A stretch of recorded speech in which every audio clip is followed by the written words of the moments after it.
بسم اللہ الرحمن الرحیم.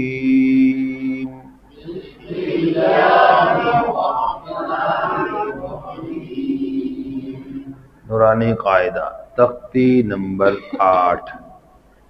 اس کے اب دو حصے ہیں کہ آدھی تختی حرف مدہ کی اور دوسرے آدھا حصہ تختی نمبر تو وہی ہے 8 ہے، لیکن آج ہم نے پڑھنے حروف لین. معنی کیا ہے بھائی؟ نرمی. کیا ہے بھائی؟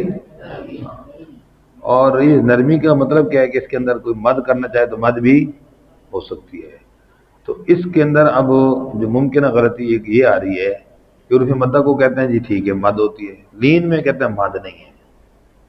لکھا ہوتا ہے بھی اس کو زیادہ لمبا، ٹھیک ہے زیادہ لمبا نہیں کرنا، لیکن مد نہ حروف مدیت کے مدہ کے مقابلے میں کہتے ہیں جب مد نہیں ہے تو پھر بعض دوست نا بہت کم پڑھتے ہیں، اور لین جو نرم ہونا ہے وہ بھی نہیں رہتا. کیسے؟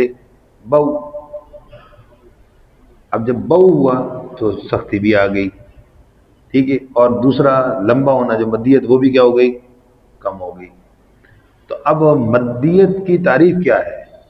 مدیت اس درازی کو کہتے ہیں جو حروف مدہ اور حروف لین میں پائی جائے. نوٹ فرما لیں، معلم التجوید کے اندر حوالہ ہے. مدیت کسے کہتے ہیں؟ اس درازی کو کہتے ہیں جو حروف مدہ اور حروف لین میں پائی جائے. سمجھ گیا جی؟ ہاں. اب اگر کسی حرف کے اندر کسی مخرج کی وجہ سے طوالت ہوگی تو اس کو مدیت نہیں کہیں گے، ٹھیک ہے. اب جیسے استطالت ہے، مدیت نہیں ہے، اس کو کہہ سکتے ہیں، ٹھیک ہے جی. اچھا، تو لہذا اس کو ممکنہ غلطی یہ کیا ہے؟ بو بئی سختی کے ساتھ، ایسا نہیں. دوسری ممکنہ غلطی مجہول، باؤ بے تاؤ، ایسا بھی نہیں ہے. میانہ روی، میانہ روی جو ہے وہ اس کے اندر بالکل درست ہوگی، یعنی نرمی بھی ہوگی، سختی بھی نہیں ہوگی، اور کیا ہے تھوڑا سا اس میں مدیت بھی ہوگی، تھوڑی سی اس میں. شاباش. تو یہ ہم پڑھ رہے ہیں جو ترتیل میں، کس میں پڑھ رہے ہیں؟ سلو موشن، ٹھیک ہے. اگر کوئی ساتھی تھوڑا سا روانی سے اگر تیز پڑھ رہے ہیں تو اس کے اندر درست ہو سکتا ہے، جیسے باؤ بئی تاؤ تئی، ابھی مقدار صحیح ہے لیکن وہ تھوڑا سا تیز پڑھ رہے ہیں. اب ہم پڑھیں گے تو اس سے بھی ایسا ہوگا تو اس میں تھوڑا سا زیادہ محسوس ہوگا، جیسے تا زبر واو تاؤ، تا زبر یا تئی، تاؤ تئی، او اوئی، وتواصوا، سمجھ آئے گی؟ لو لئی، الینا، سمجھا رہے جی؟ ہاں. اوئی،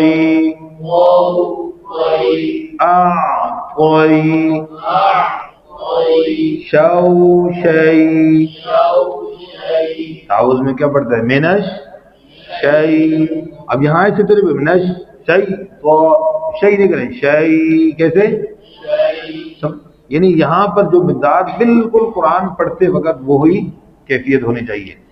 بس اوقات کہتے ہیں نہیں جی قاعدے میں اور طریقے سے پڑھیں گے، پھر جب آگے سپارہ شروع ہوگا وہاں دیکھ لیں گے تو وہ پھر مقدار اس کی صحیح رہے گی، وہ پھر بچے کو سمجھنے مشکل ہو جاتی ہے.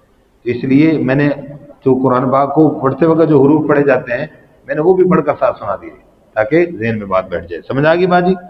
شاباش. اچھا جی، اسی طرح مخارج جو ہیں، جو موٹے حروف اور زال اور تھا اور عین، اس کا خاص خیال رکھے، اس کی مشق کرنی ہے، ٹھیک ہے جی. زو زئی، زال زال، زو زئی،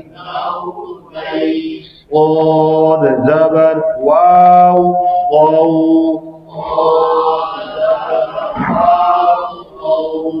اور زبر یا صئی، واو اوئی، اوئی اوئی نہیں کرنا، اور بول واو وائی، یہ واو پہ تو ہونٹ بول کرو نا، واو